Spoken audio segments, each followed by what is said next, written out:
Welcome back मुलांनो. कसे आहात? छान आहात का? मजेत आहात का? एक अतिशय छान मुद्दा, एक अतिशय सुंदर मुद्दा, विचार करायला लावणारा मुद्दा, डोक्याला चालना देणारा मुद्दा हा आहे. याच्यावर काही क्वेश्चन क्वेश्चन तर येऊ शकतो. क्वेश्चन तर कुठल्याही मुद्द्यावर येऊ शकतो. चला आता हा मुद्दा आपल्याला डिस्कस करायचा आहे. मस्त आहे मुद्दा. बघा, तुम्ही जर थोडा सारासार विचार केला, तुम्ही जर थोडा कॉमन सेन्स वापरला तर तुम्ही तुमचं याचं उत्तर तुम्ही देऊ शकता. बघा, विच 2 कंडिशन्स अमंग फॉलोइंग, म्हणजे ह्या खाली ज्या 4 कंडिशन दिलेल्या आहेत, या 4 मधल्या अशा कोणत्या 2 कंडिशन अशा आहेत, कोणत्या 2 गोष्टी अशा आहेत, इज दी व्हायोलेशन. व्हायोलेशन म्हणजे काय? खंड किंवा भंग करणे. कशाचा भंग? Code of conduct. Code of conduct म्हणजे आचारसंहिता. कोड ऑफ कंडक्ट काय असतो? एक सेपरेट व्हिडिओ बनवलेला आहे, तुम्ही चॅनलवर सर्च करा, याच प्लेलिस्टमध्ये तुम्हाला तो व्हिडिओ मिळेल. कोड ऑफ कंडक्ट अतिशय साध्या सोप्या भाषेमध्ये ते एक्सप्लेन केलेले आहे. आधी तो व्हिडिओ बघा, म्हणजे तुम्हाला हे समजून जाईल. ठीक आहे, चला आता हे कोड ऑफ कंडक्ट म्हणजे आचारसंहितेचा भंग. तुम्ही हे शब्द ऐकलेत का रे कधी? तुम्ही जर न्यूजपेपर वाचत असाल, कधी तुम्ही जर न्यूज बघत असाल न्यूज चॅनलवर, तो कधी ना कधी तर हा शब्द कधीतरी तुमच्या कानावर नक्की पडला असेल की आचारसंहिता किंवा आचारसंहितेचा भंग झाला वगैरे वगैरे वगैरे. ठीक आहे, तर या 4 पैकी तो मुद्दा कोणता आहे बघा. चला, पहिला मुद्दा आहे द कॅन्डिडेट. कॅन्डिडेट म्हणजे जे निवडणुकीला उभे आहेत ते लोक distribute items of house hold use. House hold म्हणजे घरगुती वापराच्या वस्तू. आता बऱ्याचदा काय झालेलं आहे की एखादा कॅन्डिडेट आहे, तो म्हणजे तो निवडणुकीला उभा राहिला आणि त्याला वोट मिळावं म्हणून तो वस्तू वाटतो.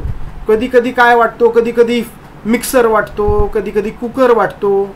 बऱ्याचदा तर खूपच पैसेवाला कॅन्डिडेट असेल तर त्यांनी TV वाटलेले आणि झालेलं आहे बरं का. हे असं काही कुठल्या कल्पनेतलं सांगतो अशातला काही भाग नाही आहे. TV वाटलेले आहेत, गाड्या वाटलेल्या आहेत, फ्रीज वाटलेले आहेत, काय घड्याळ वाटलेले आहेत.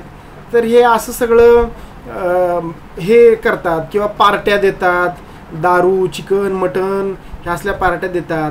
तर हे चांगलं आहे का? ही गोष्ट कोड ऑफ कंडक्टला म्हणजे आचारसंहितेला धरून आहे का? तुम्ही सांगा बरं, आहे का? नाही येणार आहे. सिंपल गोष्ट आहे. हे काय हे आचारसंहितेला धरून नाही, हे काय आचारसंहितेमध्ये बसत नाही. ठीक आहे, चला पुढे बघू आपण. सेकंड मुद्दा काय? Promise made to resolve the water problem if elected. जर मी निवडून आलो तर मी तुमच्या पाण्याची समस्या सोडवीन.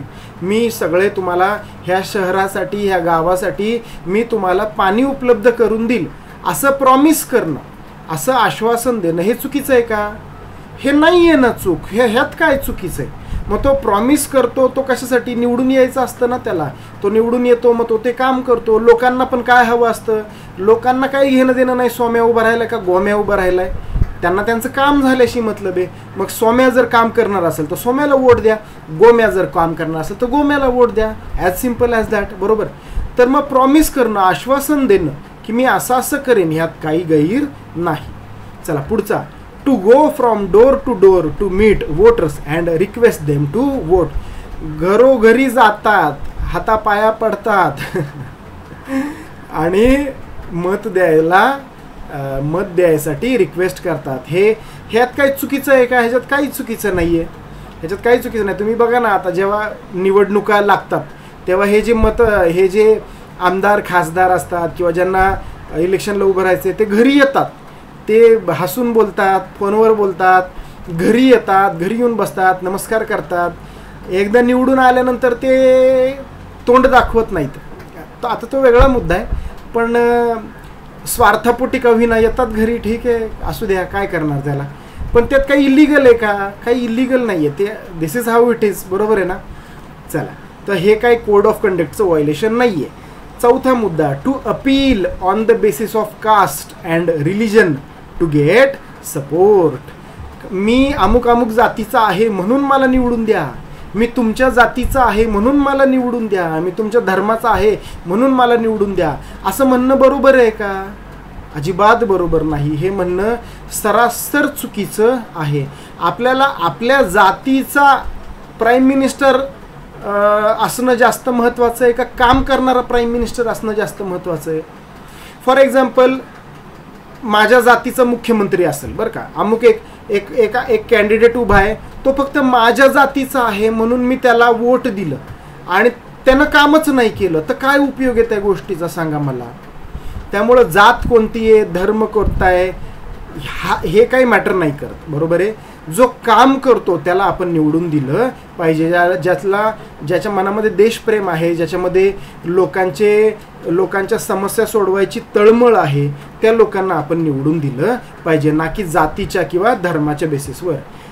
खाली काय लिहिलेलं, which of these rules would you तर पहिले मुद्दा आहे की जो फर्स्ट पॉईंट आहे, हाऊस होल्ड आयटम डिस्ट्रीब्यूट करणं, हा कोड ऑफ कंडक्टचं व्हायोलेशन आहे. आणि लास्ट पॉईंट आहे, कास्ट आणि रिलिजनच्या बेसिसवर वोट मागणं, हे कोड ऑफ कंडक्टचं व्हायोलेशन आहे. हा पुढचा प्रश्न आहे तो तुमच्यासाठी आहे, which of these rules would you include in the code of conduct for voter. अजून याच्या पलीकडं तुम्ही काही अजून कोड ऑफ कंडक्टमध्ये टाकू शकता का? सांगा बरं, काही सुचतंय का तुम्हाला की अमुक गोष्ट, की सर अमुक गोष्ट असली पाहिजे बरं का, हे मला चुकीचं वाटतंय आणि हे नाही झालं पाहिजे, तर मला कमेंटमध्ये कळवा.